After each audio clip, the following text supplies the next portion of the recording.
Hi guys, welcome back to the average vlogs.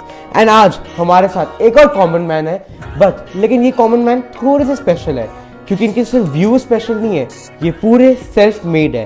And इन्होंने अपनी life में इतने करियर्स एक्सप्लोर करे हम बता नहीं सकते, एंड वो हमें सही गाइडेंस देंगे हर करियर की जो उन्होंने एक्सप्लोर करे। So we have Chandra Chanda. Hello. Hello. तो कैसे लग रहा है? बहुत अच्छा लगा। अच्छा, तो पहले आप शुरू करते हैं। आप बताएं किस एज से आपने काम करना शुरू करा? एज मेरी होगी अराउंड 14 और 15 इयर्स, जब अच्छा। मैंने फर्स्ट टाइम अपने फादर के साथ एक टेंट के बिजनेस में पार्ट टाइम बैठना शुरू किया स्कूल के साथ। आफ्टर स्कूल मैं उस टेंट हाउस पे बैठता था क्योंकि उस टाइम मेरे फादर के मल्टीपल बिजनेस थे जिसमें वो इस पर्टिकुलर बिजनेस को बहुत कम टाइम दे पाते थे, तो मैं इस बिजनेस को later on after school check करता था। और क्योंकि ये बिज़नेस टेंट हाउस का था तो ये लेट नाइट रात को 2 बजे 3 बजे 4 बजे तक भी चलता था, तो वो सारी ड्यूटी मैं हैंड ओवर करता था। 4 बजे तक जो टेंट लगे हैं वो वापस आ रहे हैं, वो काम हो रहा है, कैसे हो रहा है, वो मेरा फर्स्ट जॉब था जिससे मैंने एक बिजनेस करना शुरू किया। और फिर आपने खुद ऑफर ली थी, उन्होंने खुद कहा था आपको कि जा काम कर ले, या आपने कहा था मैं आपकी हेल्प करूंगा? मेरे को शुरू से ही मतलब एजुकेशन में सिवाय मैथ्स के कुछ पसंद नहीं था। अच्छा, मैथ्स पसंद थी? सिर्फ मेरे को मैथ्स पसंद आता था एजुकेशन में, बाकी मेरे को कोई भी सब्जेक्ट पढ़ने में इरिटेशन होती थी कि मैं क्यों ही पढ़ रहा हूँ क्योंकि मेरे को सिर्फ कोई कैलकुलेशन वाला काम जिंदगी में समझ आता था। अच्छा। तो बाकी चीज़ें कि ये बादशाह अकबर यहाँ आया था वापस चला गया तो उससे मेरी लाइफ में कोई चेंज होने वाला नहीं था, तो मेरा उन चीज़ों में कोई इंटरेस्ट नहीं था। तो मेरे को धीरे धीरे बिजनेस क्या होता है, कैसे होता है, क्यों करते हैं, क्या इसका है, तो मेरे को बस ये हर जगह नज़र आता था कि मनी कैसे आती है, तो वो मेरा एक इंटरेस्ट होता था, इसलिए मैंने खुद इनिशिएटिव लिया। तो मुझे दिख रहा था कि मुझे ही करना है बिजनेस क्योंकि मैं अपनी फैमिली का अकेला सन हूँ, तो इसलिए मैं धीरे धीरे बिजनेस में इन्वॉल्व होता गया। हाँ, तो पहले आप फिर टेंथ से हो, फिर आपको सैलरी मिलती थी?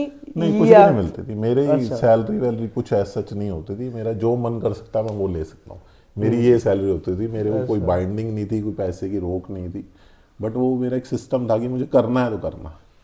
ये मेरा फर्स्ट जॉब था।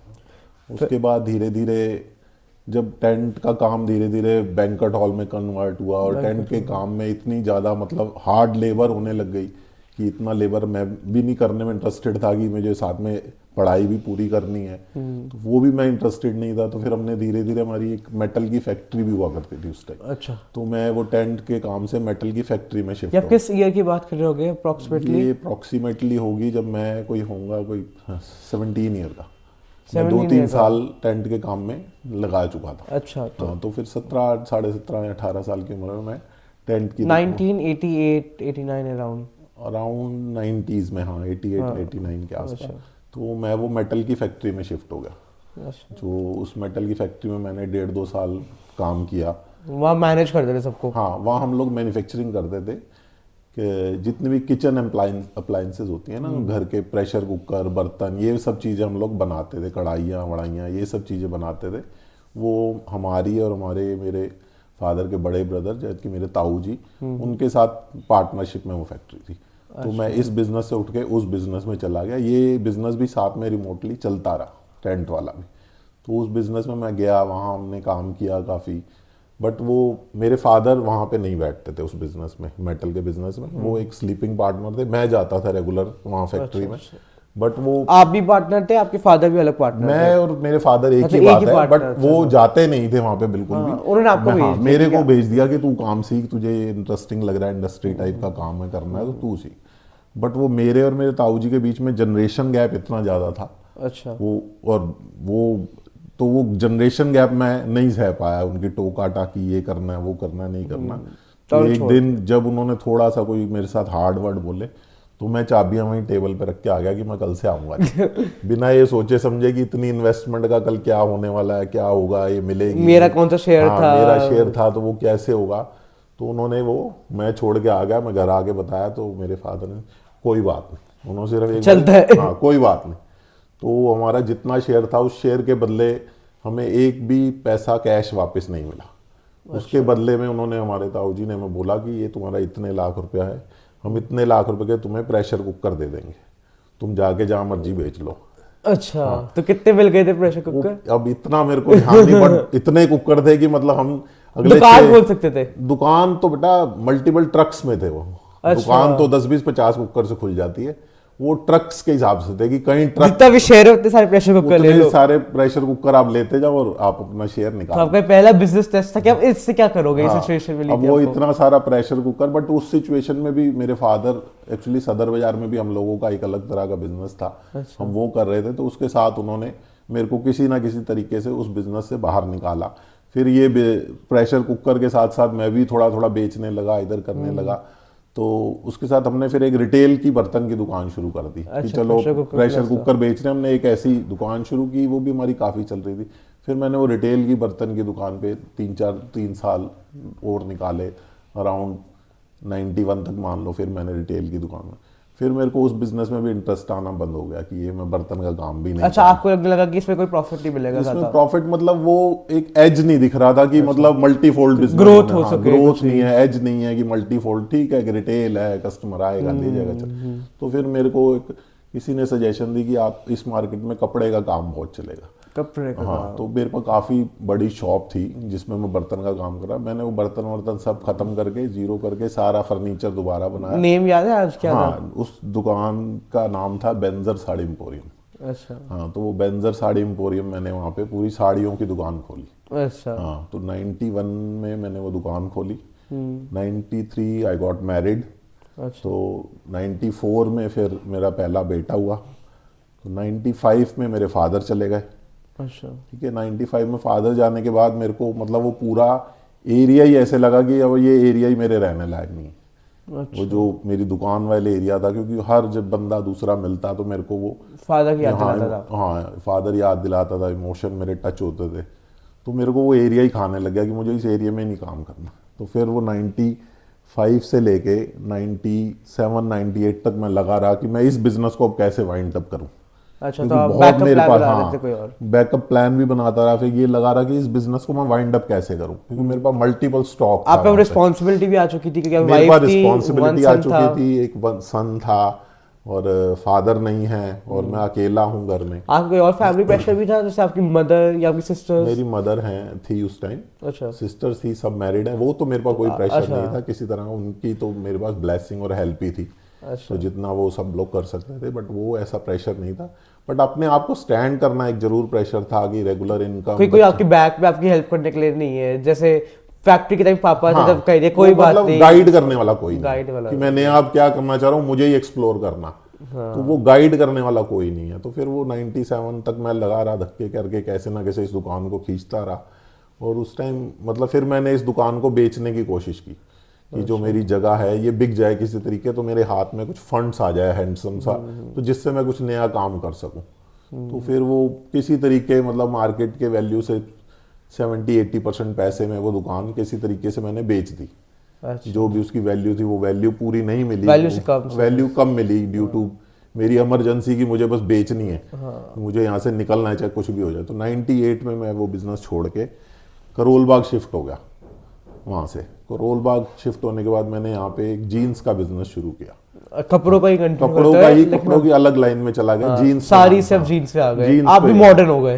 जीन्स का आपने बिजनेस शुरू कर लिया? फिर मैंने 98 में जीन्स का बिजनेस शुरू किया। अच्छा। तो वो मैंने 3-4 साल चलाया। वो भी मेरा किसी पार्टनरशिप में था। वो अच्छा चला बिजनेस, काफी अच्छा चला। उससे हमने खूब ग्रो किया, बिजनेस बढ़ता गया बढ़ता गया। आपको एक्सपोजर मिला? हाँ, एक्सपोजर मिला। हमने पूरा उस बिजनेस के अंदर मेरा ख्याल मैंने पंजाब में टूरिंग करनी शुरू की, डोर टू डोर जाके जीन्स बेचनी शुरू की। अच्छा, डोर टू डोर जाके पूरा पंजाब मैंने घूमा, जीन्स, ट्राउजर, शर्टें, ये सब बेचने के लिए लोग लेते हर थे? शहर। हाँ, सक्सेसफुल था डोर टू डोर? हाँ, सक्सेसफुल। मैं यहाँ से चंडीगढ़, लुधियाना, अमृतसर, होशियारपुर, मैं मतलब 5-6 दिन कार चलाता रहता था नॉन स्टॉप। मतलब गया एक दुकान पे 15 मिनट रुकना है, उसके बाद फिर 2 घंटे की ड्राइव करनी, फिर एक दुकान पे 10 मिनट रुकना है, उसको सैंपल दिखाने, ऑर्डर लेना, फिर वहां से निकल जाना। ऐसे में 5-6 दिन गाड़ी चलाता रहता था नॉन स्टॉप। तो बट वो बिजनेस काफ़ी मेरा सक्सेस हुआ, अच्छी मुझे सक्सेस मिली, चलता रहा वो बिजनेस, खूब चला।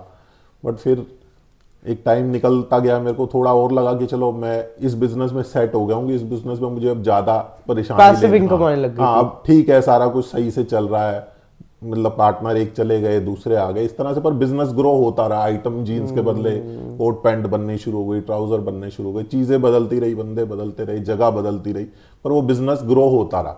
अच्छा। तो हाँ, तो इन द ईयर 2014 मेरे को किसी ने गाइड किया कि फिर मेरे पास कुछ फंड्स इकट्ठे हुए, मुझे किसी ने गाइड किया आप कुछ इन्वेस्टमेंट, एसेट पहली बार एसेट लिया हाँ, फिर मैंने इन्वेस्टमेंट की तरफ देखना शुरू किया कि अब मेरे पास चलो कुछ फंड्स हैं तो मैं कुछ इन्वेस्ट करूं। तो मुझे किसी ने सलाह दिया कि आप गोल्ड में इन्वेस्ट करो।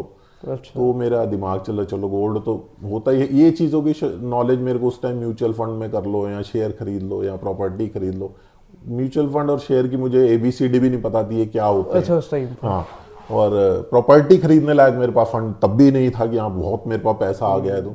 तो मुझे किसी ने गोल्ड की सजेशन दी, और गोल्ड हर किसी को पता है ठीक ही होता है, अच्छा ही होता है। तो गोल्ड फिर किसी ने मेरे को सजेशन दिया आपकी डिजिटल गोल्ड टाइप ऐसे करके कोई चीज़ ले लो। तो मैंने किसी जाके ब्रोकिंग फर्म में अकाउंट खोल लिया कि हाँ चलो मैं डिजिटल गोल्ड टाइप की कोई चीज़ खरीदूंगा। हाँ, क्या होती है डिजिटल गोल्ड? जैसे डिजिटल गोल्ड मतलब आपने पेपर फॉर्म में गोल्ड कोई खरीद लिया। अच्छा, मतलब रियल कोई आपको पीस नहीं मिला और आपको गोल्ड, हाँ आपको गोल्ड की एक वैल्यू मिल गई कि आपने ये गोल्ड ले लिया। अब आप सेल करोगे तो उस वैल्यू बढ़ेगी हाँ, ना, वैल्यू सेम नहीं अगर रहेगी। गोल्ड की बढ़ेगी तो वो उसकी भी बढ़ जाएगी सेम। अच्छा।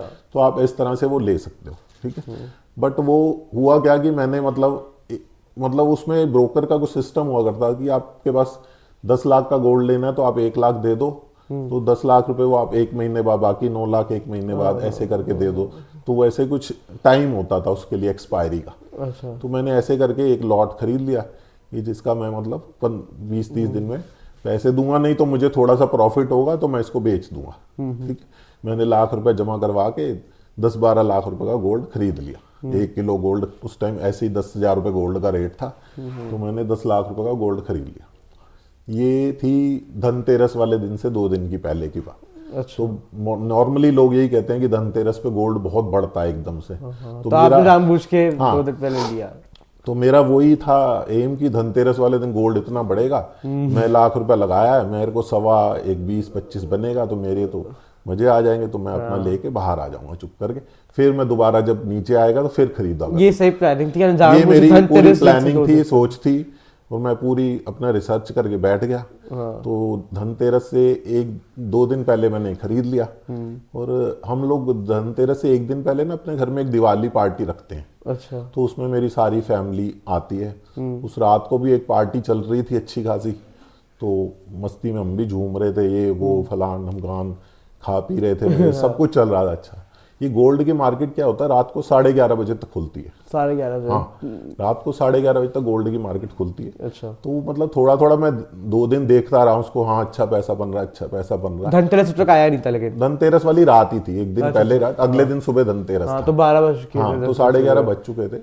बट मैं देखा, बट रात को फिर खा पी के इतना सब कुछ सिस्टम हो चुका था कि फिर क्या करना है क्या नहीं करना मैं कुछ नहीं पता था। बट रात को मुझे इतना ध्यान है, जब लास्ट मैंने देखा तो मैं अच्छे से एक प्रॉफिट में बैठा था। नॉट 20-25 हज़ार, मतलब 2-3-4-5 हज़ार प्रॉफिट में था। बट पता नहीं रात को फिर क्या हुआ, कैसी कोई न्यूज़ आई, वो गोल्ड एकदम से गिर गया। बढ़ने के बदले उसी रात को गोल्ड एकदम गिर गया। हाँ। जो मेरा 1 लाख रुपया था, मैंने, बल्कि मुझे ये भी याद कि मैंने उस दिन दोपहर को फिर मुझे किसी ने कहा कि चांदी में भी बहुत पैसा बनेगा, तो मैंने थोड़ी सी चांदी भी खरीद ली। अच्छा, वो भी डिजिटल चांदी। हाँ कि हाँ चलो डिजिटल चांदी, और पैसे तो 30 दिन बाद ही देने हैं, तो थोड़ी सी डिजिटल चांदी भी खरीद लो। तो बजाय कि मतलब जो सेंस होती है कि उस दिन बढ़ेगा, उस दिन बढ़ता होगा, मे भी दुकानों पे बढ़ता हो, वो डिजिटल गोल्ड और चांदी में कुछ उस रात को गिरावट आ गई। वो गिरावट इतनी ज्यादा आ गई, जो लाख रुपए थे सुबह मेरे उठते उठते वो 45,000 रुपये रह गए। हाँ, 45,000 ओनली रह गए। तो 55,000 उसमें से रात में गुल हो गया, गायब हो गए। तो ब्रोकर का मुझे फोन आ गया कि आपका ये जो पैसा ये रह गया, आप इसका बैलेंस जल्दी जमा कराओ, अदरवाइज ये जो आपने खरीदा हुआ है हम बेच देंगे। अच्छा। हम रख नहीं सकते, क्योंकि इससे ज्यादा और गिर गया तो आपका जो 1 लाख रुपए वो 0 हो जाएगा। तो आप बाकी पेमेंट जल्दी दो। तो मेरे पास पेमेंट थी ही कहाँ से जो मैंने उसको देनी है। तो मैं चुप करके बैठा रहा। तो वो उस दिन कोई पता नहीं कैसी सी न्यूज़ थी, वो गोल्ड और ही गिरता रहा। वो शाम तक घटते घटते जो 45 भी थे वो 28,000 बचे। रीजन पता चला या कोई रीजन? नहीं, रीजन ये एक्चुअली क्या होता है, हम लोगों को ऐसा लगता बढ़ता, पर वो पिछले 1.5 महीने से गोल्ड लगातार बढ़ रहा था। हाँ। तो जिन लोगों ने लिया, तो जो बहुत ज्यादा चाहता है वो बिकेगा भी तो नीचे ही कोई ना कोई बिकेगा। या होता है कभी बढ़ता है, उड़ता है। यहाँ समझ लो मेरा बैड लक था कि मैं फर्स्ट टाइम कुछ कमाने निकला और कुछ गवा गुबू पे। मैं अपना वो 28,000 रुपये लेके वो ब्रोकर ने मेरे अपने आप ही बेच बुझ के मेरे को 28,000 रुपये आपके बचे हैं जी, जब हो बताइएगा हम आपके 72,000 का लॉस हुआ पहली हाँ बार। वो मेरे को लॉस हुआ। पहली बार हुआ था लॉस ये फर्स्ट टाइम ही मैंने एंट्री ली थी और फर्स्ट टाइम ही लॉस करके चुप करके मैं बैठ गया था। अच्छा, फिर मैं 2 4 6 महीने कुछ नहीं किया वो मतलब जीत सारा काम ही करते रहे थे। हाँ वो तो चल ही रहा था, उसमें तो कोई ऐसा था ही नहीं। फिर मैंने इस तरफ ध्यान दोबारा नहीं दिया कभी भी कि हाँ ये करना चाहिए। फिर मैं धीरे धीरे साथ में, बट एक मेरे दिमाग में जरूर था कि मेरा पैसा चला कहाँ गया, किसने लिया, अल्टीमेटली लिया किसने, वो बंदा कौन है जिसने मेरा 72,000 रुपये ले लिया। तो मेरे माइंड में वो back of the mind her time click करता रहता। तो मैं कहीं से न्यूज़, फिर धीरे धीरे म्यूचुअल फंड को पढ़ना मैंने शुरू किया कि म्यूचुअल फंड क्या होते हैं, कि फिर मुझे अल्टीमेटली इन्वेस्टमेंट तो कहीं करनी थी, तो और सेफ एसेट कौन से हैं जिसमें ऐसा रिस्क ना आए और मेरे जो लॉन्ग टर्म भी चले, लॉन्ग टर्म भी चले और बच्चों की एजुकेशन के लिए मैं कुछ तो करूं, इन्वेस्ट कहाँ करूं। फिर मेरे को ढूंढते ढूंढते म्यूचुअल फंड समझ आए। अच्छा, फिर मैं म्यूचुअल फंड में SIP ऑल दैट ये जो भी एक होता है ये सब कुछ शुरू किया। फिर म्यूचुअल फंड पढ़ते पढ़ते फिर स्टॉक मार्केट की नॉलेज मैंने लेनी शुरू करी। तो इन ये 2015 16 15 और 15 एंड हाफ तो मेरे को स्टॉक की नॉलेज लेनी शुरू, और ठीक ठाक नॉलेज मेरे को हो गई कि हाँ चलो ये स्टॉक भी एक अच्छी चीज़ होती। तो तब मेरे पास फंड भी ठीक ठाक था, तो मैंने 2 4 5 लाख रुपए लगा के एक डीमैट अकाउंट खुलवाया कि स्टॉक मैं खरीदा तो करूँगा। आपने MNC में इन्वेस्ट किया था? नहीं MNC पे नहीं, बस जस्ट एक अकाउंट खोला कि अब करेंगे, देखो क्या लेते हैं। अच्छा, फिर छोटा मोटा ऐसे टीवी में देख के, न्यूज़ में देख के कि हाँ ये ले लो, इस कंपनी का, रिलायंस का ले लो, इसका ले लो, उसका ले लो, ऐसे स्टॉक खरीदने शुरू कर दिए। और फिर एक एक महीना वेट करते थे कि इसे आप बेचूंगा। हाँ फिर मतलब फिर वो जैसी प्राइस बढ़ जाएगा तो बेच दूंगा, घट जाए, बट मैंने कभी उसमें पैसा बनाया नहीं। अच्छा, वो 5 लाख भी धीरे धीरे घट के मेरा कभी 4.5 हो जाता था, कभी 4.80 हो जाता था, मेरे को फालतू का कभी काम है 5-10 हो जाता, कभी 5-20 हो जाता था, फिर 4.5 रहता था। मैं ऐसे ही घूमते घूमते मतलब उसमें 10 भी 50-60-70 हज़ार लॉस करके फिर मैं चुप करके बैठ गया कि ये भी बेकार है, मेरी समझ में वो भी नहीं आया काम। तो मैं उसको भी धीरे धीरे वाइंड अप करने के चक्कर में कि ये पैसा निकाल के मैंने, बट फिर मैंने फिर धीरे धीरे, पर back of the mind always ये रहता था कि मैंने जो 5 का 4.5 किया, अब इसमें से ये 50,000 कहाँ चला गया। अच्छा, तो फिर मेरे दिमाग लॉस से आप डील नहीं कर पा रहे लॉस थे। से मैं डील नहीं कर पा रहा था कि ये पैसा जाता कहाँ है। मैं उसको पढ़ते पढ़ते पढ़ते पढ़ते फिर मेरे को लगा कि मुझे कुछ तो करना चाहिए, कि इसको पैसा कहाँ जाता है सीखना चाहिए। क्योंकि फिर मैं ये भी देखता था कि लोगों के व्यूज और लोग कि वो भी इतना पैसा कमा रहा है यूट्यूब पे देखते थे आप? यूट्यूब तो खैर इतना नहीं था उस टाइम, नॉलेज इतनी नहीं थी यूट्यूब में, बट जो बिजनेस चैनल्स थे वहां पे लोग आते थे, CNBC, ZTV और उस टाइम पे हाँ, केबल पे आते थे सारे। हाँ केबल पे ये सब जो चैनल्स आते थे, इन पे जो लोग बताते थे कि हमने ये सुबह इतने का लिया, शाम को इतने का बेचा, इतने, फिर मैं बस यही हिसाब लगाता था, इतने का इसने लिया, इतने का बेचा, अगर इसने 100 भी लिए हो तो इसने तो 2-3 हज़ार वो ब्रोकर वाला स्टॉक से आप एक दिन में ज्यादा खरीदो फिर रात हाँ, फिर वो मैं कहा इसने तो कमाए हैं पैसे पर मैंने नहीं कमाए हैं, तो अल्टीमेटली कमाता। फिर मैं धीरे धीरे और पढ़ना शुरू किया। तो 2016 में फिर मेरे को एक कंपनी मिली बॉम्बे में, ऑनलाइन ट्रेडिंग एकेडमी। अच्छा, तो उनका फिर मैंने कोई कोर्स सुना कि इनका कोर्स होता है बहुत बड़ा, जिसमें पूरी स्टॉक मार्केट की नॉलेज देते हैं। तो वो कोर्स था कोई 8 दिन का। आप गए अटेंड करने हाँ, बॉम्बे फिर गए मैं थे? बॉम्बे 8 दिन रहा। वो 8 दिन मैंने उनका कोर्स किया। कोर्स करने के बाद फिर मैं आया, तो फिर मैंने थोड़ा बहुत किया, ट्रेडिंग शुरू की, बट फिर भी मेरे को प्रॉफिट नहीं हुआ। अच्छा, अल्टीमेटली फिर भी प्रॉफिट नहीं हुआ। फिर मुझे पता लगा कि भी इसकी और भी ब्रांचेस होती हैं। जैसे आप कोई भी एजुकेशन लेते हो, मेडिकल में जाते हो, तो आप में उसमें कई सारी फील्ड्स हैं। तो ऐसे ही फिर स्टॉक मार्केट में भी कई सारी फील्ड है। अच्छा, कौन कौन सी फील्ड है इसमें फील्ड एक कैश मार्केट होती है, फिर एक डेरिवेटिव होती है, डेरिवेटिव में फ्यूचर्स होते हैं, फिर ऑप्शंस होती हैं, फिर इसमें कई सारी फील्ड है। तो फिर कौन सी फील्ड आपको चुननी है जिसमें पैसा बनता है। आपकी फील्ड का क्या नेम था फिर? मेरी फील्ड जब पहले उस आपने try टाइम तो करी फर्स्ट थी? टाइम तो मैं कैश मार्केट में ही था, क्योंकि हाँ कैश में ऐसा ले लो, उसको आप जितने मर्जी दिन रखो, आपने पैसे दे दिए उसे one cash time। market। हाँ उसको कैश मार्केट। आपने आपने कोर्स किस फील्ड का करा था? मैंने कैश मार्केट का ही किया था कैश कोर्स। मार्केट हाँ का ही किया तो कैश मार्केट का कोर्स करके मैं वो आ गया वापस, पर पैसा फिर भी नहीं बना। अच्छा, हाँ पैसा अल्टीमेटली 2017 तक भी पैसा नहीं बना, कि अभी भी समझ नहीं आया कि करना क्या है। वो भी साइड में अभी बस जीन वाला चल जा रहा था? वो चले जा रहा है, उसमें तो कोई ब्रेक नहीं है, उसमें चल रहा है। क्योंकि मैं पार्ट टाइम ही करता था, एक लैपटॉप या एक साथ में रखता था हर टाइम। जब भी मुझे टाइम मिला तो मैंने थोड़ा बहुत कैश मार्केट में ले लिया। 2-3 दिन बाद देखा क्या रेट चल रहा है, कभी घट रहा है कभी बढ़ रहा है, बट ऐसा मल्टीफोल्ड प्रॉफिट मुझे नहीं हुआ कि हाँ अब पैसा ही पैसा बस आ रहा है, अब तो कोई टेंशन नहीं, अब तो जीन्स का कल को मैं बंद भी कर दूँ तो कोई दिक्कत नहीं। तो इस इन बिटवीन मैंने फिर देखा ये भी नहीं बन रहा, तो फिर मैंने नई फील्ड सुनी जी, इसमें डेरिवेटिव एक फील्ड होती है, Derivative, वो करो। अच्छा। फिर मैंने फिर उसी कंपनी को फिर दोबारा ज्वाइन किया। फिर उन्होंने बताया कि ये डेरिवेटिव का कोर्स 4 दिन का है, तो फिर मैं दोबारा गया बॉम्बे वो 4 दिन का कोर्स करने के लिए डेरिवेटिव का, फिर मैं वापस आया डेरिवेटिव, ये अब डेरिवेटिव में ट्रेडिंग करेंगे। तो वो मैंने धीरे धीरे डेरिवेटिव में ट्रेडिंग शुरू की, तो थोड़ा थोड़ा पैसा बनने लगा डेरिवेटिव में, कि एक फ्लो आने लग गया कि हाँ चलो कुछ आ रहा है जा रहा है, इस तरह से बनने लग गया। बट डेरिवेटिव एक बहुत ही रिस्की फील्ड है, रिस्की फील्ड है, बहुत रिस्की फील्ड है। मतलब अगर आप विदाउट नॉलेज आपको घुसना ही नहीं चाहिए अंदर। विदाउट नॉलेज और विदाउट एक्सपीरियंस, खाली नॉलेज से कुछ नहीं होगा, खाली आपके पास मल्टीफोल्ड पैसा है तो उससे भी कुछ नहीं होगा। आप मार्केट एक्चुअली 80% से ज्यादा आपके इमोशन पे चलती है कि आपके इमोशन कैसे हैं। जब आपको लॉस हो रहा है तो आप उसको कैसे हैंडल कर रहे हो। जैसे मैंने बताया कि मैं कैश मार्केट के गोल्ड के लॉस हैंडल नहीं कर पाया, अगर मैं उसको थोड़े से तरीके से हैंडल करता तो मे बी मैं उनमें से प्रॉफिट में या बिना लॉस के निकल जाता। तो ये डेरिवेटिव फील्ड बहुत रिस्की फील्ड है। मतलब हर बंदे को बिना नॉलेज के, बिना किसी भी ऐसे कि हाँ उसका पैसा बन रहा है इसका पैसा बन रहा है तो मेरा भी बन जाएगा, तो ऐसा नहीं होता है। उसमें बहुत नॉलेज, बहुत एक्सपीरियंस आपको चाहिए, मार्केट के हर अप एंड डाउन को आपने देखा हुआ ना चाहिए, तब जाके आप लोग कर सकते। तो मैं 2 साल लगा रहा, बट ऐसा कोई मेजर पैसा मैंने फिर भी नहीं बनाया 2018 तक भी, तो नहीं बना पैसा। फिर मैंने 1-2 इसकी एक्चुअली इन्होंने मेरे को ना सारी, आप कोई भी आप एजुकेशन लेते हो ना तो एक बुकिश लैंग्वेज और एक प्रैक्टिकल जब आप उस फील्ड में आते हो तो उसमें जमीन आसमान का फर्क वही बात होगी एमबीए करके, लेकिन आपको असली कॉर्पोरेट वाला वर्ल्ड समझ नहीं आएगा, वो सिर्फ एमबीए से। तो सेम है कि उन्होंने मुझे बुकिश नॉलेज तो बहुत दे दी कि ऐसा होता है तो ऐसा होगा, ऐसा होता है तो ऐसा, लेकिन रियल लाइफ में रियल लाइफ में ऐसा कुछ सिनेरियो नहीं आएंगे। होगा। हाँ, वो रियल लाइफ में वो कोई भी सिनेरियो काम नहीं करता। उसके पीछे कुछ फॉर्मूलाज होते हैं, वो जो भी डेरिवेटिव की कुछ फॉर्मूलाज होते हैं, वो आप एक्सेल पे टाइप करो तो बहुत अच्छे लगते हैं कि हाँ ऐसा होगा तो ऐसा होगा, बट जब वो रियल में जब आप पैसा लगा देते हो तो ऐसा कुछ भी नहीं होता। क्योंकि इमोशन ही वो वहां तक पहुंचे उससे पहले आप कह दो कि नहीं लॉस में होते हैं। दूसरे वो तो एक जनरल उसने बता दिया, उसके साथ वर्ल्ड में पूरे में क्या हो रहा है सिनेरियो किसको पता है, कोविड आ गया, नोटबंदी आ गई, ऐसा कुछ जो चीजें आ रही हैं उसकी वजह से मार्केट एकदम ऊंच नीच हो जाती है।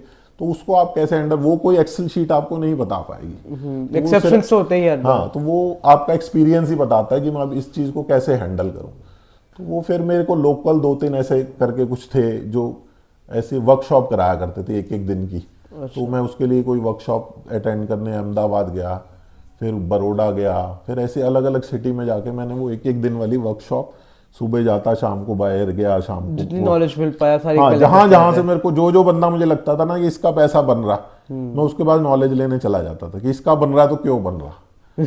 तो फिर मेरे को हाँ, तो आपके लिंक्स भी बनते हो, लिंक बने, नेटवर्किंग मेरी बहुत हुई उन दिनों, और बहुत लोगों ने मेरे को, मतलब हर बंदे से, मतलब ऐसा नहीं कि हर बंदे की हर चीज कॉपी कर सकते हो, पर हर बंदे से छोटा छोटा कुछ, उसका बेस्ट क्या है, उसका बेस्ट क्या है, उसका बेस्ट क्या है, वो मैं सबसे लेता चला गया कि ये क्या ऐसा कर रहा है कि इसका पैसा बन रहा है, या ये ऐसा क्या कर रहा है कि इसका नहीं बन रहा। अच्छा। तो मैं जिससे जो ले सकता था, फिर जो मेरे को एक बेस्ट आदमी मिला वो बड़ौदा का ही एक आदमी था, जिससे अच्छा। मैंने फिर अल्टीमेटली जिसको मैंने अपना गुरु माना कि ये जो कर रहा है ना ये बेस्ट है, तो ये मैं भी कर सकता हूँ, ये मैं करना है, मुझे मैं कर सकता हूँ। उस टाइम तक मेरे को यकीन नहीं था, अच्छा, क्योंकि वो एक तो मेरे लिए बिल्कुल मतलब नई हुई चीज थी कि हाँ ये भी हो सकता है क्या। बट फिर पर मेरे को ये समझ आ गया कि पैसा इसी में बन सकता है, अगर मुझे मल्टीफोल्ड पैसा बनाना है तो फिर वो इसी में बन सकता है। और किसी भी जो अब तक मैं करता आ सका हूँ उसमें पैसा बनाने के लिए एक तो पहले ही पैसा बहुत चाहिए बैकअप में आपके पास, कि आपको कैश में पूरा खरीद के रखना है, फिर बढ़ेगा तो बेचना है, तो वो पहले ही आपके पास फंड बहुत मोटा होना चाहिए, तभी आप कर सकते। तो ये था कि एक रीजनेबल फंड में आप कुछ ना कुछ मंथली इनकम, जो मेरा मेन टारगेट था मंथली इनकम। मेरा उस टाइम टारगेट ये नहीं था कि हाँ मैं डाल के छोड़ दूं तो मेरे को 10 साल बाद इतने पैसे मिल जाए। मेरा टारगेट था मेरा आज और इम्प्रूव कैसे हो सकता है, क्योंकि उस टाइम तक मेरे ख्याल 2017-18 तक मेरे पास कोई ढंग की गाड़ी भी नहीं थी। अच्छा, तो मतलब ऐसे ही था सारा सिस्टम, बस चल रहा था, कोई मारुति 800 टाइप कुछ होगी सेकेंड हैंड, तो इस तरह का ही कुछ था। तो वो था कि बस अभी आज कैसे इंप्रूव करना है, मंथली इनकम अपनी, घर भी बेटर करना है, हाँ घर बेटर करना है, तो सब चीजें मतलब अपना लाइफ स्टाइल और जो कैसे और आपके बच्चे तो कॉलेज में जा चुके थे? हाँ, कॉलेज जा चुका, बड़े वाला कॉलेज जा चुका था, छोटे वाला स्कूल जा रहा था। अच्छा, नोएडा में दोनों पढ़ रहे थे उस टाइम। तो दोनों के एजुकेशन के लिए एजुकेशन, अच्छी एजुकेशन, घर के खर्चे, सब चीजें जो भी एक कॉमन मैन की लाइफ में होते हैं वो सब थे मेरे पास। तो फिर मेरे को फिर वो लाइन मेरे को आज समझ आ चुकी थी कि ये मुझे करनी है। अच्छा। और फिर मैं उसके लिए फंड मैनेज करके जो भी मैंने इन्वेस्ट किया था धीरे धीरे म्यूचुअल फंड में, SIPs में, इधर से उधर से घर से इकट्ठा कर, तो मैंने सब निकाल के एक नया अकाउंट खोला वो मैंने शुरू कर दिया 2018 में अच्छा। फुल फ्लैश कि हाँ मेरे को ये करना है। और मैंने अपने ये वाले बिजनेस को जो था काफ़ी हद तक पार्ट टाइम की तरह शिफ्ट कर दिया। अच्छा। जो मेरा जीन्स वाला जीन्स बिजनेस वाला था, तो मेरा मेजर फोकस उस तरफ डाइवर्ट हो गया कि अब मुझे इधर करना है, ये जो मुझे दे देगा चुप करके अपने आप देता रहे। तो मैं क्योंकि उस टाइम तक कॉन्ट्रैक्ट बिजनेस टाइप में आ चुका था कि मुझे सामान बनाना है और किसी एक दो बंदों को दे देना, वो डोर टू डोर ये सब चीज़ें मैं छोड़ चुका हुआ था। धीरे धीरे धीरे धीरे करके मैंने सब छोड़ दिया, क्योंकि ड्यू टू नोटबंदी और ड्यू टू जीएसटी उन दोनों बिजनेस को काफ़ी, जीन्स वाले बिजनेस को काफ़ी धक्का लगा था। डिमोनेटाइजेशन का बहुत इफेक्ट पड़ा था। डिमोनेटाइजेशन, इसको जीएसटी का भी काफ़ी असर आया, तो इन दोनों चीज़ों ने काफ़ी धक्का मारा। बिजनेस काफ़ी डाउन आ चुका था, तो मेरा ज़्यादा उसमें इंटरेस्ट नहीं था। मैं उसको कॉन्ट्रैक्ट बेस्ड बिजनेस तो अभी आपकी नीड भी होगी थी कि आपको ढूंढना है ये हाँ, स्टॉक। तो फिर मैं तभी बताया कि मुझे मंथली इनकम वाला बिजनेस ज़्यादा ढूंढना। 2018 में मुझे मतलब एक परफेक्ट बिजनेस लगा कि हाँ अब ये मॉडल है, इसके ऊपर मुझे स्टडी करनी। और फिर मैं इसके बारे में और YouTube video, books, all that, कई बुक्स हैं ऐसी जो मैंने पढ़नी शुरू की, तो मैंने धीरे धीरे इसकी नॉलेज ली। और 2019 में जब कोविड आया, उसके बाद हम मतलब तब तक भी मैं पार्ट टाइम था। 19 में कोविड आने के बाद मैं फिर फुल टाइम फ्री था कि किसी को कहीं नहीं जाना, और सिवाय एक मार्केट के पूरे कोई भी बिजनेस ऑन नहीं था। हाँ। एक मार्केट फिर भी पूरे कोविड में 1.5 साल 2 साल खुली रही, तो मेरे पास पूरा टाइम था इसको स्टडी करने का, इसको काम घर पे ही थे। घर पे ही थे, कहीं जाना नहीं आना नहीं, और सुबह 9:15 बैठना 3:30 बजे तक करना, देखना क्या हो रहा। तो वो टाइम लोगों के लिए बुरा था, पर वो टाइम मैं कहता हूँ मेरे इस बिजनेस के लिए सबसे अच्छा था। कि मैं मतलब फोकस हो गया कि मेरे को कुछ करना ही नहीं है, और कोई आ भी नहीं रहा कोई घर मेरे पे, को उस कुछ बिजनेस के लिए वहाँ फैक्ट्री में क्या हो रहा है, उसका सामान उसको दे के आना है, उससे पैसे मंगवाने, मेरे माइंड में कोई टेंशन नहीं थी कि हाँ वो फैक्ट्री तो बंद पड़ी है। आप चाहोगे वापस कोविड आ जाए? नहीं, मैं ऐसा कुछ नहीं चाह रहा वापस कोविड आ जाए, बट वो मेरे लिए एक मतलब ऐसा घर पे बैठना नुकसान वाला नहीं था मेरे को। मतलब उस टाइम में ही मैंने अपने बिजनेस को मल्टीफोल्ड कर दिया। अच्छा, मंथली आ गया। मंथली पे मैं अच्छे खासे मंथली पे आ गया कि अब मेरे को समझ आ गया। और जैसे ही कोविड खत्म हुआ फर्स्ट वाला, तो उसके बाद मैंने वो फैक्ट्री खाली कर दी, बंद कर दी 2020 के एंड। हाँ, 2020 के एंड में फैक्ट्री खाली कर दी। दुकान जो मेरी थी जिसपे हम बैठ के बेचा करते थे जीन्स, वो मैंने सब रेंट पे दे दी कि चलो मेरे को ये काम ही नहीं करना ये वाला, और मैं एक फुल टाइम जो है ट्रेडर बन गया। Full time. हाँ, और वो दिन था मतलब 2020 के बाद मैंने आज तक बैक नहीं मारा कभी भी। मतलब मेरा अकाउंट कभी आज तक नेगेटिव नहीं गया, नेगेटिव नहीं गया। और मैं ऑलवेज हर मंथ टू मंथ पॉजिटिव होता हूँ, और हर मंथ टू मंथ पिछले साल वाले मंथ से कंपेयर करता हूँ तो मेरा ग्राफ ऊपर होता। तो वो मेरी एक्सेल शीट मुझे बताती है कि अब मैं इस बिजनेस में बैक नहीं जा सकता, और मेरे को हर बारी वो बढ़िया से बढ़िया रिटर्न दे रहा है। मेरी नॉलेज बढ़े जा रही है, मेरा एक्सपीरियंस बढ़ता जा रहा है। जैसे जैसे मैं और इन्वेस्टेड हूँ, इस टाइम मैं काफ़ी अच्छे फंड्स में इन्वेस्टेड हूँ। तो मुझे वो बिजनेस अब मेरा फुल टाइम बिजनेस है। ये मेरे मल्टीपल बिजनेस थे जो मैंने कहाँ से शुरू करके at the age of 14 till 48 मैंने बदलता गया, 49 की एज तक बदलता गया और ये मेरा फाइनल बिजनेस है। इसके साथ मेरे रेंटल बिजनेस हैं और छोटे मोटे जिनमें मेरे को टाइम नहीं देना पड़ता, ऑटो बिजनेस हैं, वो चलते रहते हैं। This is the total story. आप इतने सारे बिजनेस से क्वेश्चन बहुत सारे हैं हर बिजनेस के लिए। तो सबसे पहले तो अभी करंट बिजनेस शुरू करते हैं कि एक इंसान जैसे नॉर्मल, जैसे कोई यूथ में किसी को आना है या किसी की जो जॉब है, अब उससे भी इसमें काम करना है इस बिजनेस में, तो क्या करे? या इसके लिए आपको परमानेंटली इस पे मोटिवेट होना पड़ेगा, जॉब छोड़नी पड़ेगी? देखो, एक ना कोई भी यूथ है या कोई भी बंदा इस बिजनेस में आना चाहे, उसको एक चीज़ समझनी चाहिए। आप एक बीए करते हो, कितना टाइम देते हो? 3 साल। उसके बाद आपको क्या मिलता है? मतलब एक छोटी सी नौकरी के लायक भी नहीं हो, ठीक है। एक आप मेडिकल करते हो, लॉ करते हो, 3 साल 4 साल 5 साल, हर चीज़ को देते। हर जो भी नया बंदा इस लाइन में आता है ना, उसको ऐसा लगता है कि मैं 15 दिन सीख लूँ और 16वें दिन पैसा आने लग जाए। अच्छा। ये माइंड से जिस दिन कोई भी निकाल देगा ना, वो पूरा जो 1.5 साल 2 साल 2.5 साल का टर्म होता है ना, कि 1 साल सीखना, 1 साल उसको पेपर पे करना, फिर उसकी पूरी नॉलेज लेनी, 3 साल 2 साल 3 साल लगेंगे इसको सेट होने में। इसका कोर्स नहीं है, लेकिन कोर्स होता है इसका भी। कोर्स 15-20 दिन का कोर्स करके आपको कुछ नहीं होगा। आपको खुद के कोर्स आपको फिर बुकिश नॉलेज ही मिलेगी। उसको पेपर पे, एक पेपर ट्रेडिंग के सॉफ्टवेयर होते हैं अलग अलग, अब उस पेपर ट्रेडिंग पे अपने आप को एक्सपीरियंस करो धीरे धीरे कि मैं कर रहा हूँ तो ठीक कर रहा हूँ, मेरे को लॉस हो रहा है तो क्यों हो रहा है, उसको लिखो कि मैंने इसमें लॉस किया तो क्यों किया, इसमें प्रॉफिट किया तो क्यों किया। तो वो धीरे धीरे करके वो पूरा आपको 1.5 से 2 साल देने पड़ेंगे। अच्छा। तब जाके आप फाइनली ये सोचोगे कि हाँ अब मैं कुछ कर सकता हूँ।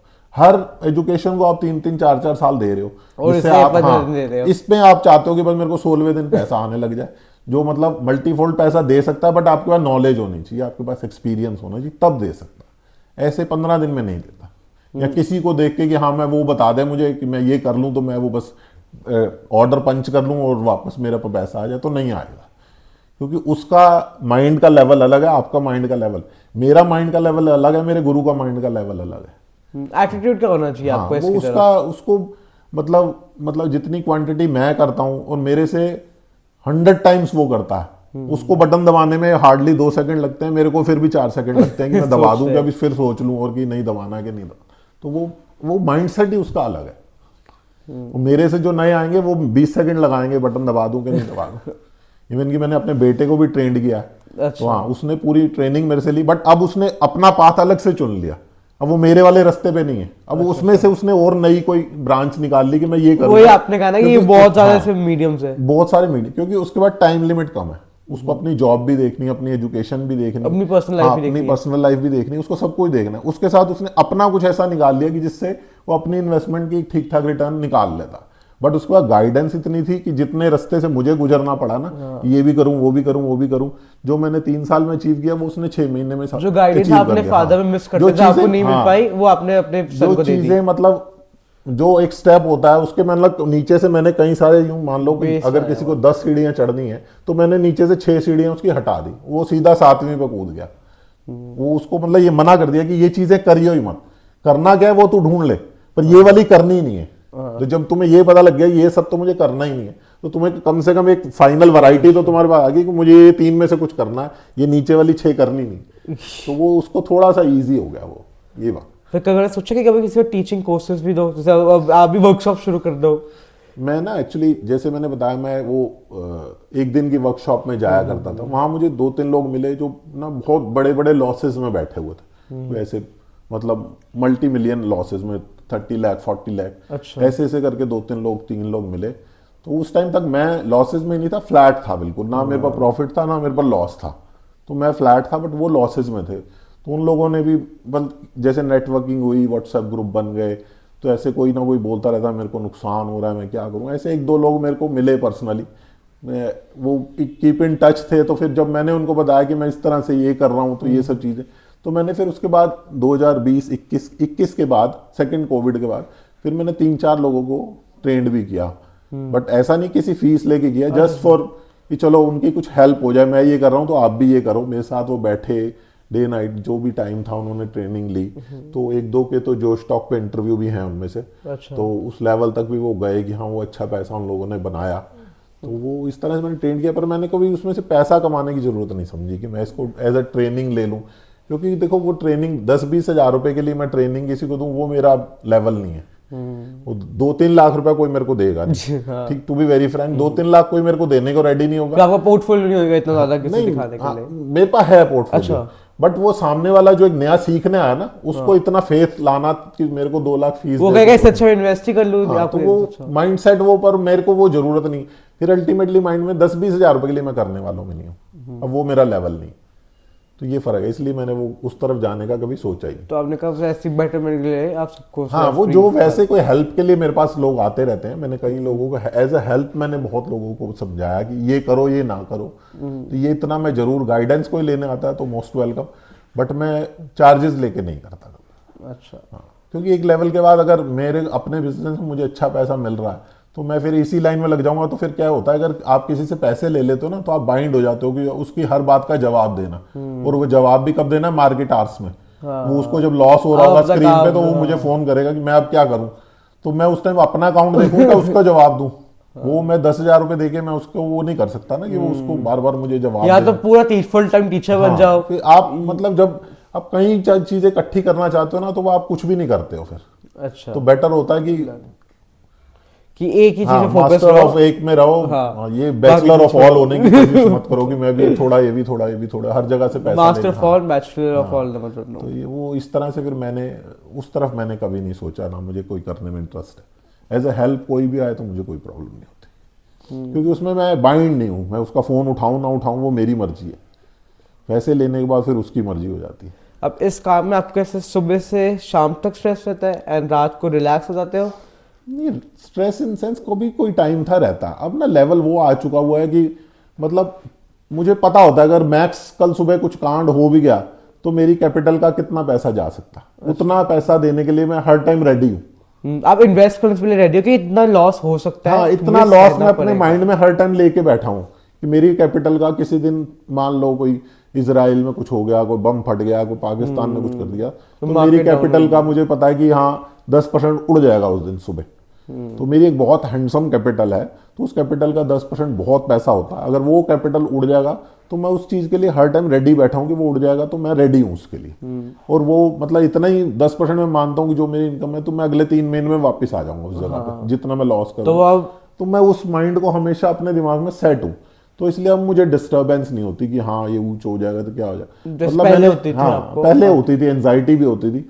तो छोटा सा प्रॉफिट आते ही होता था कि फटाफट ये ले लो, कहीं वापस ना चला जाए। अब मैंने कई बार स्क्रीन पे इतना बड़ा बड़ा प्रॉफिट आने के बाद वापस स्क्रीन रेड होते देखी है। और फिर हाँ, मैं सुबह 9 बजे बैठा हूँ, 12-1 बजे मेरे पास इतना हैंडसम प्रॉफिट है, वो 2:30-3 बजते बजते जो हैंडसम प्रॉफिट था वो लॉस में बदल गया। पूरा अब आपको लगता है कभी रिटायरमेंट का सोचा है आपने? बेटा मैं ऑलमोस्ट रिटायर ही हूँ। अच्छा। मेरे मर्जी होती है, मैं 1 क्लिक पे जब चाहूँ मेरा पूरा फंड मेरे अकाउंट में आ सकता है। सिर्फ एक एंटर दबाने की देर है, पूरा का पूरा पैसा मेरे अकाउंट में चला जाए। मेरा जब मन करता है हॉलीडेज करने का, मेरे को किसी से पूछना नहीं है, मेरे को किसी को बिजनेस समझाना नहीं है कि तू पीछे से ऐसे ऐसे देख लियो, दुकान को ये करियो, इसको ये करियो। मुझे बस 1 क्लिक करना है कि हाँ पैसा भी रोक दो, मैं अगले हफ्ते वापस आके फिर काम करूँगा। तो मेरा इस तरह से बिजनेस है, तो मैं ऑलमोस्ट रिटायरमेंट हूँ। जिस दिन मन करता है उस दिन काम करता हूँ, जिस दिन नहीं मन करता उस दिन नहीं करता। अपनी मर्जी से चल सकता हूँ। मेरे को किसी को सैलरी नहीं देनी कि ये मैं सैलरी देनी पड़ेगी, किसी को रेंट नहीं देना, किसी को सामान बेचने नहीं कहीं जाना भी नहीं है। हाँ, कहीं जाना नहीं है। मेरे ऑफिस में 4-5 कंप्यूटर लगे हुए हैं, वो चलते रहते हैं बस।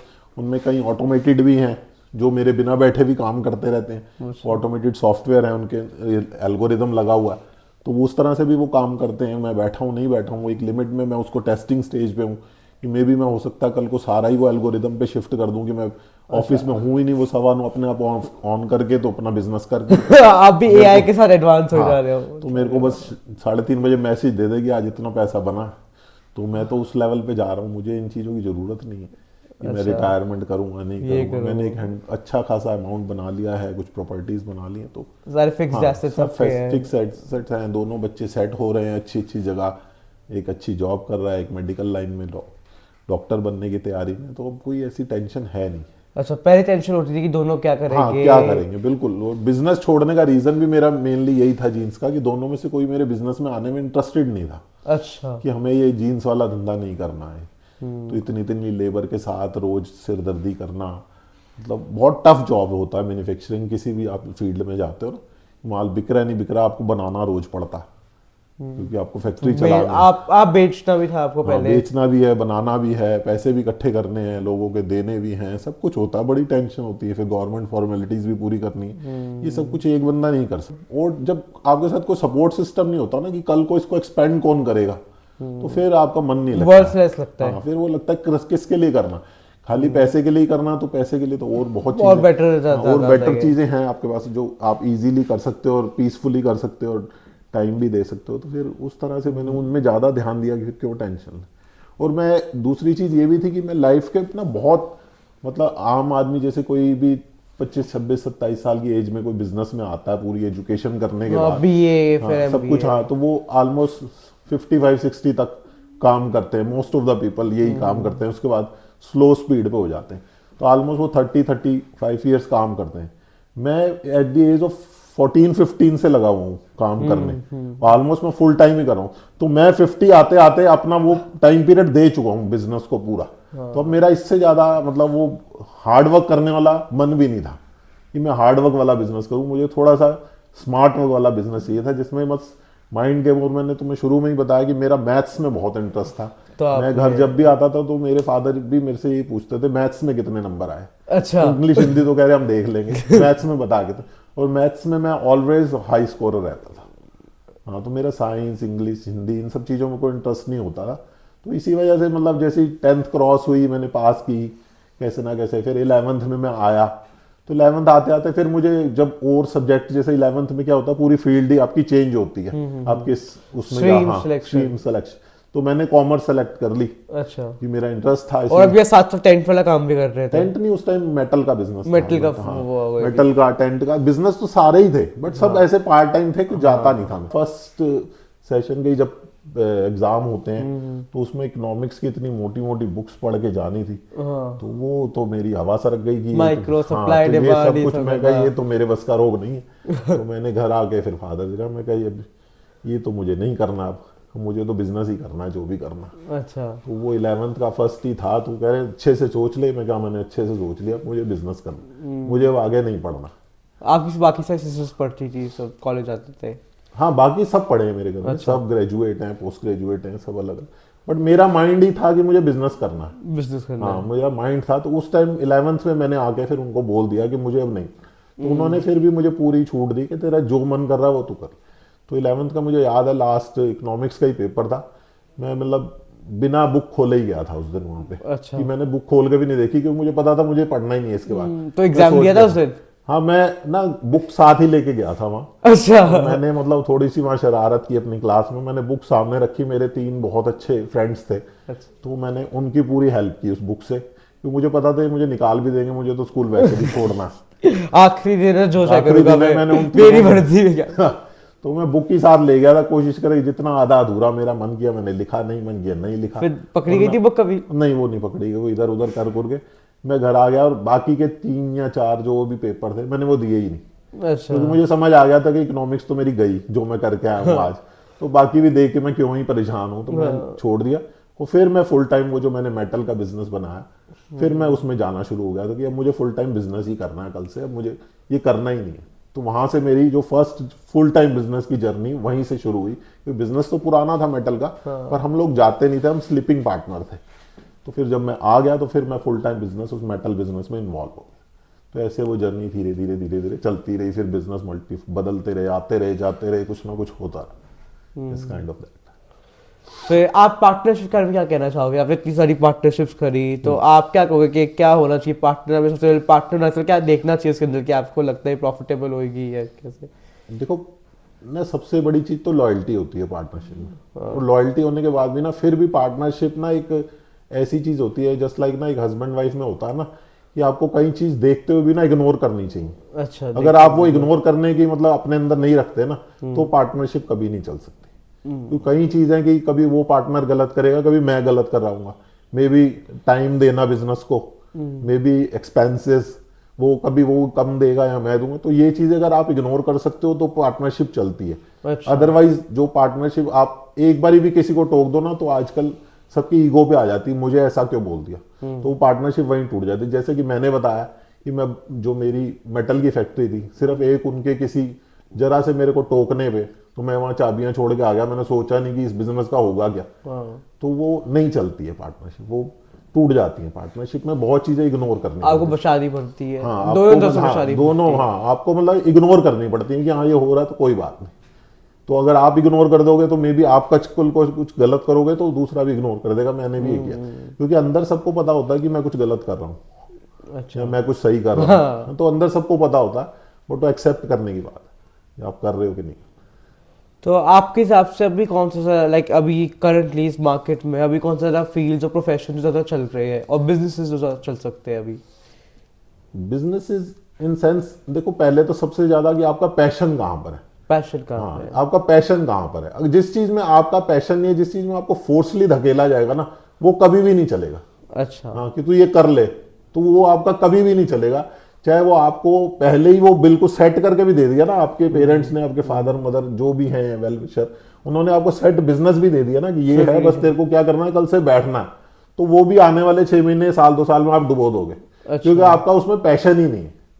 तो जिस चीज में आपका पैशन नहीं है वो काम तो कभी भी नहीं चलेगा। अब पहले तो अपने आप को, माइंड को सेट रखो कि मुझे करना क्या लाइफ में, मुझे जॉब करनी है, मुझे बिजनेस करना है, मुझे स्टार्टअप करना है, मुझे क्या करना है, मुझे वो आप क्लियरिटी, जिस दिन थॉट प्रोसेस आपका क्लियर हो जाएगा ना, उस दिन आप कोई भी बिजनेस जीरो से हीरो बना दो। अच्छा। बस ये पहले आपका थॉट प्रोसेस बिल्कुल क्लियर होना चाहिए कि बस मेरा तो मुझे करना जैसे क्या है। मेरा छोटा बेटा है ना, तो उसका एक एम है कि मुझे डॉक्टर ही बनना है। उसको मैंने मतलब ड्यू टू कोविड वो चाइना में पढ़ रहा है, तो वापिस आ गया, उसको मैंने मल्टीपल ऑप्शन दी कि तू ये कर ले, हमारा जीन्स का इतना अच्छा काम है, वहाँ पे दुकान पड़ी हुई है, चला चला बिजनेस है, कल से जा परसों से पैसा आना शुरू हो जाएगा, थोड़ी हेल्प चाहिए मेरे को, तू कर ले। बट वो नहीं माना, मुझे कुछ भी हो जाए मुझे डॉक्टर ही बनना। तो उसको हर मतलब सूरत में डॉक्टर ही बनना है, तो उसके अंदर इतना पैशन है उसको लेके, उसने अपने लाइफ के 1-2 साल बर्बाद कर दिए कि मुझे बस बनना पर डॉक्टर है। तो वो अंदर अगर पैशन है ना तो आप कुछ ना कुछ कर जाओगे अपनी फील्ड में।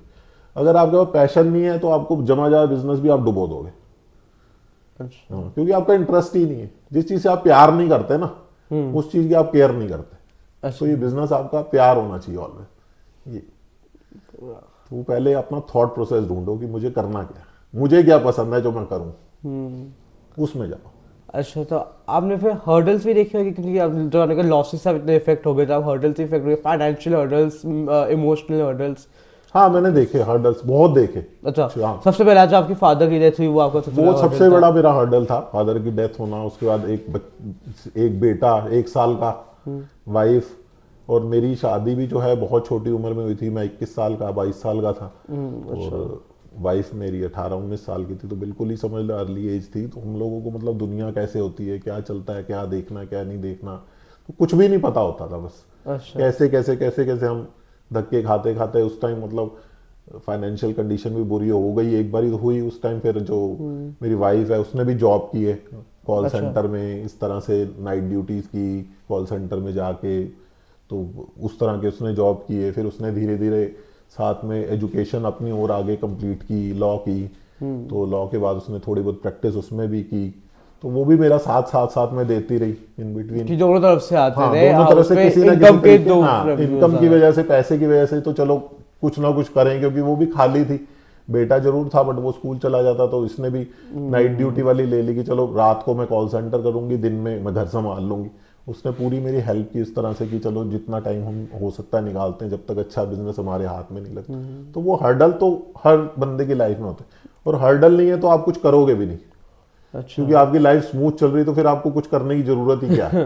वो हर्डल ही आपको सिखाते हैं कि आपको और आगे बढ़ना है, कुछ और करना है, नहीं ये इससे नहीं होगा, जो तू कर रहा है ये इनफ नहीं है। वो हर्डल ही आपको हमेशा बताते हैं। तो वो तो थे बहुत थे, हाँ, वो आते रहे जाते रहे। जैसे आपके डिमोनेटाइजेशन भी आई, हाँ वो भी आई, सबकी लाइफ में आए, कोविड के हर्डल, ये सब चीजें तो कॉमन है जो सबकी लाइफ में आई। बाकी जो अपने पर्सनल हर्डल हैं जो खुद बर्दाश्त की, वो अलग ही तरह के होते हैं। मेनली फादर का जाना, फिर अकेले रह जाना घर में, तो ये सब चीजें तो रही। हाँ, अब जैसे अभी शायद आपके लिए एक और हर्डल लगा, जैसे आप बताया आपके दोनों सन कहते हैं वो सेटल हो रहे हैं, आपका एक सन चाइना में है और एक दूसरा जॉब करता है, तब कैसा लगता है जब आप हस्बैंड वाइफ अकेले होते हैं? तब गंदा लगता है कि हम अकेले हो गए, या तब अच्छा प्राउड फील करते हो कि दोनों? तो नहीं कहेंगे कि गंदा लगता है, गंदा उन सेंस में लगता है कि वो दोनों, हम दोनों अकेले हैं और दोनों कहीं वो बाहर क्लबिंग कर रहे हैं या हॉलीडेज पे गए हुए हैं। हमें एक पढ़ रहा है, वो इतने मतलब जिस चीजों में बैठ के इतनी मुश्किल से अपने आप को सरवाइव कर रहा है। चाइना में सरवाइव करना इजी जॉब नहीं है, यहाँ से फ्लाइट ही नहीं मिलती। फ्लाइटें नहीं है, कोई डायरेक्ट किसी से मिलने जुलने का। बड़ा फैमिली वाला बच्चा है वो, उसको हर चीज को मिस करता है। तो जब भी हम किसी भी अच्छी ओकेजन पे उससे बात करते हैं तो हम लोग भी मिस करते हैं। तो ये सब चीजें, बट हमें बुरा नहीं लगता, प्राउड ही होता है कि ये कुछ कर रहे हैं। जो बड़े वाला बेटा है उसने मतलब अपना कॉलेज खत्म होने के बाद आज तक मेरे से एक पैसा नहीं लिया। अच्छा, वो कॉलेज खत्म होने के बाद से अपनी पॉकेट मनी खुद मैनेज कर रहा। तो जैसे ही उसका कॉलेज खत्म हुआ, विद इन 1 मंथ उसने जॉब ले ली थी। अच्छा। इंटर्नशिप टाइप जॉब ली, फिर उससे थोड़ी सी बेटर जॉब ली, उससे बेटर जॉब ली। आज इंडिया की बिग 4 जो कंपनियां उनमें से एक में वो अच्छी जॉब कर रहा। अच्छा। तो साथ में और अपनी पोस्ट ग्रेजुएशन भी पूरी कर रहा है। इस तरह से उसने प्राउड ही फील कराया। वो साथ बैठा होता तब भी हमें अच्छा लगता। वो मैंने जैसे बताया कि वो क्लबिंग या हॉलीडेज पे गया हुआ मैं छोड़ के, तो हमें मे भी बुरा लगेगा कि हम यहाँ घर बैठे हैं, वो गया हुआ है। वो भी क्यों बुरा लगेगा, उसका भी लाइफ है, होनी चाहिए। बट एक लिमिट से ज्यादा होगा तो बुरा लगेगा। लिमिट में तो हर चीज ठीक है। आप प्राउड फील करते हो? हाँ बिल्कुल, दोनों बच्चों मुझे बहुत प्राउड है कि दोनों बच्चे अपनी लाइफ में अच्छा करेंगे। वो उसका पैशन इतना है डॉक्टरी के लिए, वो करके छोड़ेगा। और ये ऑलरेडी सेटल्ड है, प्लानिंग है कि अगले साल जरूर शादी भी कर लेगा इस साल अगले अच्छा। साल। तो ये चल रहा है लाइफ में। तब आप रेडी हो फादर इन लॉ बनने के लिए? हाँ बिल्कुल रेडी हूँ मैं तो, कल रेडी हूँ। जब वो हाँ कर दे मैं कर दूंगा। अच्छा, फाइनेंसेस पर हम बहुत बात कर ली, अब थोड़ा आपकी पर्सनल लाइफ में जानते हैं। मैंने सुना आपकी 7 सिस्टर्स है? यस, मेरी 7 सिस्टर हाँ, तो आपकी फैमिली भी बहुत बड़ी होती होगी। राखी पे आपके हाथ का क्या हाल होता है? राखी पे मेरे हाथ पूरे भरे होते हैं और ऑलमोस्ट मैं कोई 1.5 को डब्बा मिठाई का खाता हूँ उस दिन। अच्छा एक एक बाइट कर एक एक बाइट कर करके, तो ये चलता है फेस्टिवल में। और वही लाइफ है, वो बहुत ज़रूरी है लाइफ में होने के लिए। तो ऑलमोस्ट जो मैं जिनको गिनूँ मैं कि मेरी बिल्कुल फर्स्ट फैमिली है, तो उस अगर मैं घर पे छोटी सी गेट टुगेदर रखूँ, वो फर्स्ट फैमिली कोई बुलाऊँ, तो कोई 50, 55, 60 लोग हो जाते हैं उसमें। कि वो उनमें से मैं एक को भी ये नहीं कह सकता कि इसको नहीं बुलाता हूँ। अच्छा तो वो तो सारे ही आएंगे, 60 के 60 जब आएंगे या नहीं आएंगे। सारी बहनों के हस्बैंड भी है, आपको हैंडल भी करना पड़ता है। नहीं, कुछ नहीं हैंडल करना पड़ता है ऐसा। सब मेरे साथ बहुत फ्रेंडली है, मेरे दोस्त यार हैं, तो कोई हैंडल की जरूरत नहीं। उनके बच्चे भी मेरे दोस्त यार हैं, वो भी मेरे दोस्त यार। तो एट दिस एज आपको लगता है कि फैमिली ही फ्रेंड्स बन जाती है कि एज आती है? आजकल ना, मतलब जिससे आपके रिलेशन अच्छे हैं ना, वो ही आपके सबसे नियर बाय। चाहे वो आपका पड़ोसी भी हो सकता है, आपका दोस्त भी हो सकता है, आपका भाई बहन भी हो सकते हैं। मे भी कईयों की भाई बहनों में भी इतनी ट्यूनिंग नहीं है जितनी उनके अपने फ्रेंड्स के साथ है। तो वो आपके साथ कौन अच्छा है, आप वो आजकल मैटर करता है। आजकल मतलब वो ब्लड रिलेशन ही खाली मैटर नहीं करता। जो आपके साथ अच्छा है वो कन्वीनियंट बदलते रहते हैं सब। हाँ, नहीं बदलते नहीं रहते वो। जो अगर आपके साथ अच्छे हैं तो हमेशा अच्छे ही रहेंगे।